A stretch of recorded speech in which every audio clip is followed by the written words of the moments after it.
Ici Sud Radio. Les Français parlent aux Français. Les carottes sont cuites. Les carottes sont cuites. Sud Radio, Berkov dans tous ses états. Et tout de suite, on retrouve André Berkov dans tous ses états.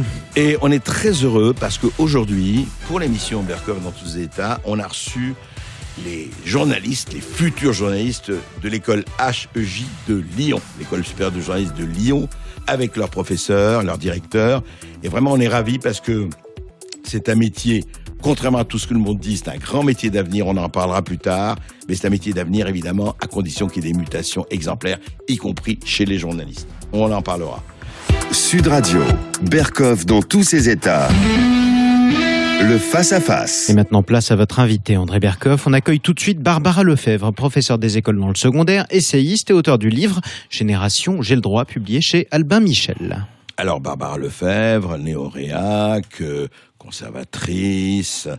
Ce que j'adore, c'est vrai, et je le dis comme ça, vous savez, ce que j'adore dans ce que j'appelle, moi, et je prends la responsabilité, la conosphère, c'est que la conosphère, dès que vous n'êtes pas d'accord avec elle part dans la réduction ad litterum. Donc vous êtes soit néo-nazi, soit facho, soit réac, soit ceci, soit cela. C'est formidable.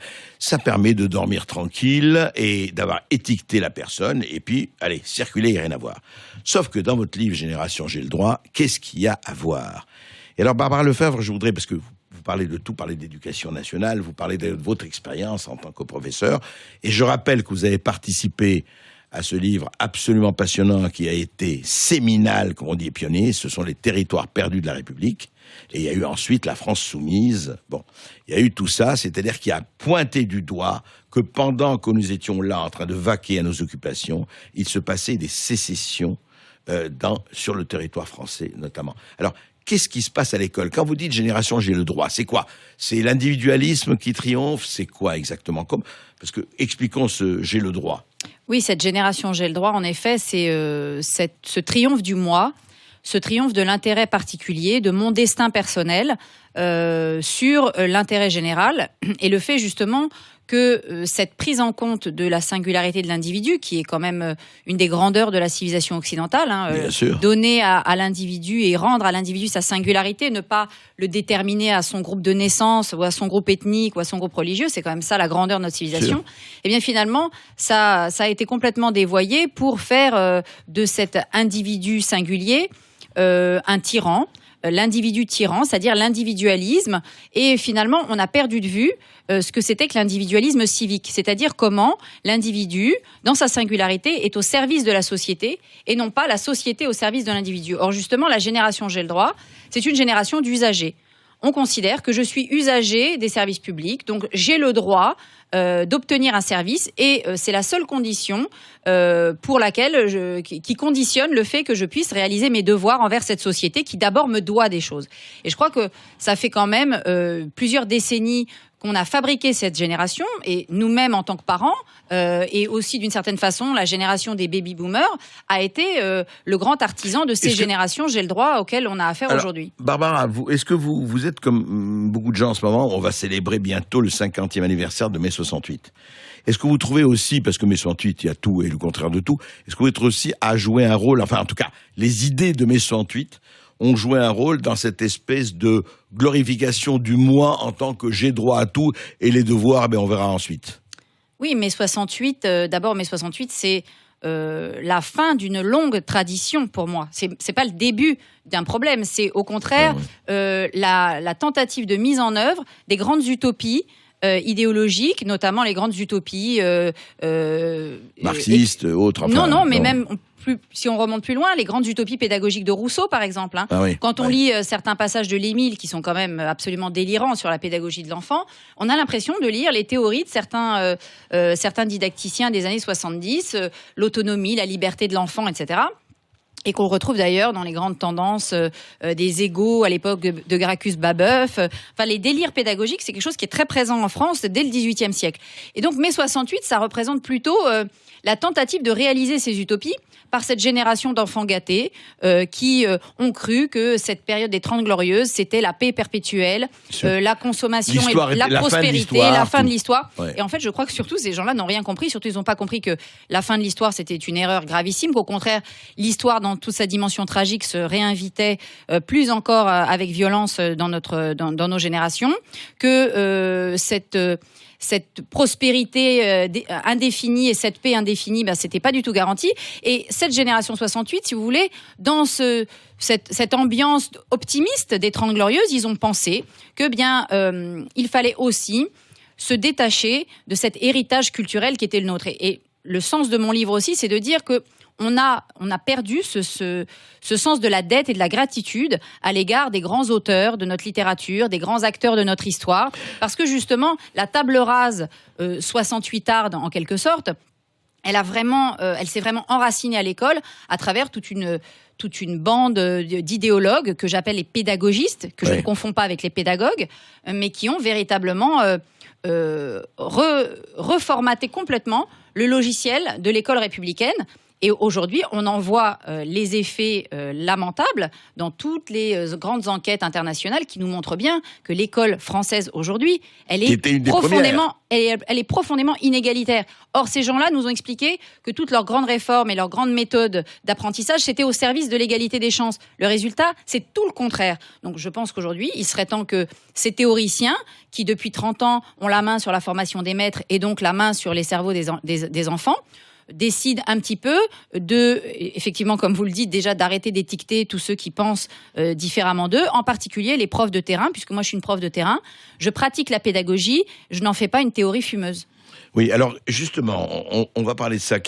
D'abord, d'eux-mêmes, pour avancer, d'eux-mêmes, vous savez très bien qu'ils ne leur rendront pas le pouvoir. À partir du moment où ils ont le pouvoir en pédagogie, tout système a tendance à s'auto-perpétuer.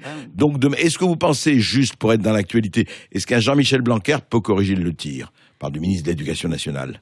Est-ce que lui peut faire quelque chose ? Le ministère de l'Éducation nationale a été construit dès la fin du 19e siècle, quasiment de telle sorte qu'il soit irréformable.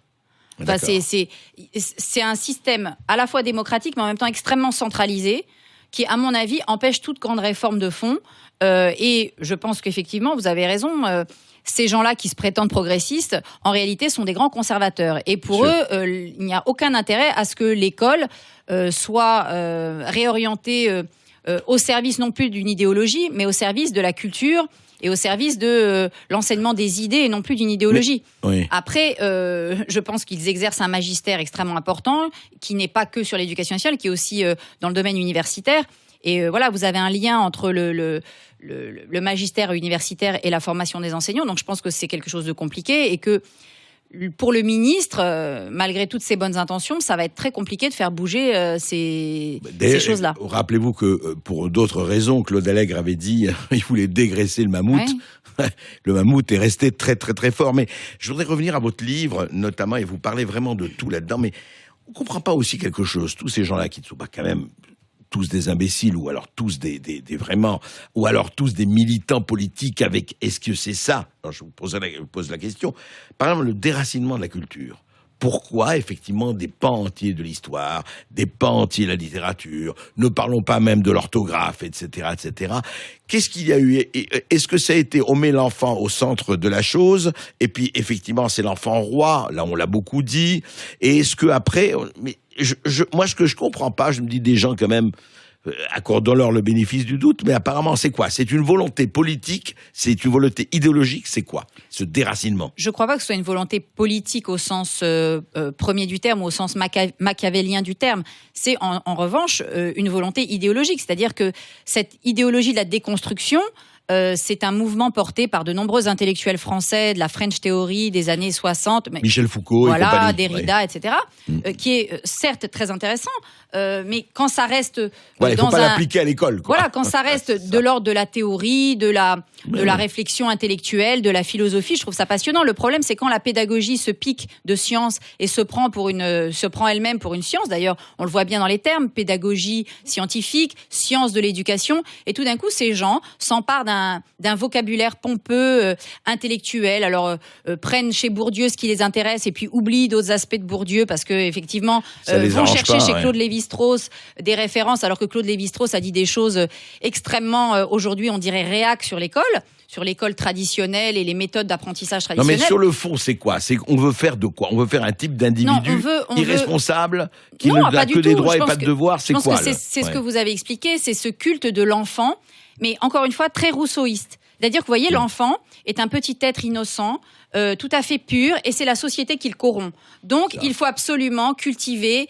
cette identité quasiment pure de l'enfant, et l'éducation doit essayer le moins possible de le corrompre. Donc, comment faire ? Mettre l'enfant au centre de toutes nos attentions et faire en sorte que ce soit lui-même qui soit l'acteur de ses propres apprentissages et qui soit lui-même l'acteur de sa propre pensée. Or, je continue à penser que le terme même de pédagogue signifie celui qui guide l'enfant.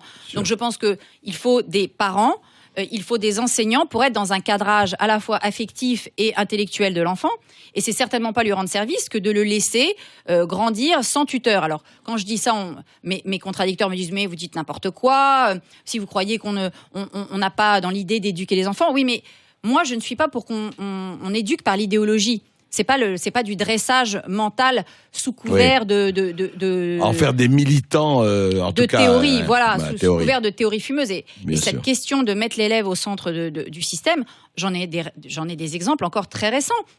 Une collègue de français qui s'est fait, il y a peu, encore remonter un petit peu les bretelles par son inspecteur, qui lui a dit, voilà, vous avez donné un thème à votre séance, c'est pas bien, parce que déjà, voyez, vous induisez ça dans l'esprit des élèves, et puis vous posez des questions. Vous donnez quelque chose à faire. Voilà, et puis vous posez des questions aux élèves sur le test. Il faut pas leur poser de questions, il faut que ça vienne d'eux. Voilà, des élèves de 3e. Et quand des gens en face me disent « mais vous dites n'importe quoi, c'est pas vrai », si, c'est vrai. Au quotidien, c'est la vérité. Et vous avez beaucoup d'exemples comme ça. Mais bien sûr, de la même façon qu'au quotidien, on peut bien voir que si vous avez des enfants primaires, regardez, ils n'ont pas de devoirs à faire à la maison.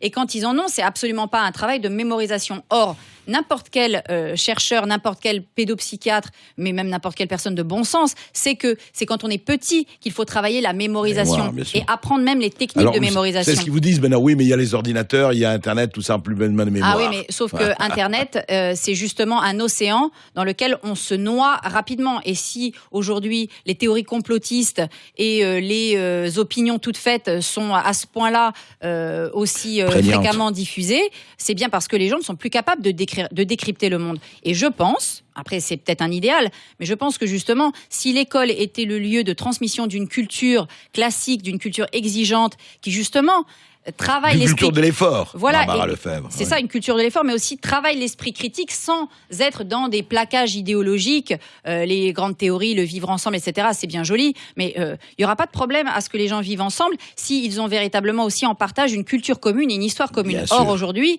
quand vous privez un enfant d'un accès, d'une maîtrise suffisante de la langue, mais vous créez des inégalités, et des inégalités qui sont difficiles ensuite à rattraper. C'est pas normal qu'aujourd'hui à la fac, on soit obligé de faire quasiment un semestre de remise à niveau, parce qu'on hérite de gamins qui ont eu le bac, mais qui sont incapables de savoir faire une dissertation. À la fac. Mais à la fac, je connais des gens qui ont eu des bacs avec mention, et qui, aux premières copies de partiel, se sont fait rétamer parce que l'enseignant leur disait « les connaissances sont là, mais la syntaxe est catastrophique ».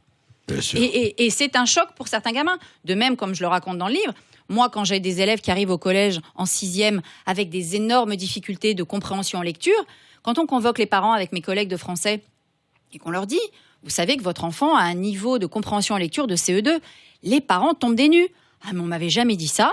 Oh, on m'avait dit que ça allait s'arranger au collège. Mais le problème, c'est que c'est pas au collège que ça va s'arranger. Au collège, ça va empirer. On se refile la patate chaude. C'est pas pour rien d'ailleurs qu'on a étendu les apprentissages. Vous savez, maintenant, ça fonctionne par cycle. Ouais. Vous savez quand même qu'on apprend à lire jusqu'en CE2.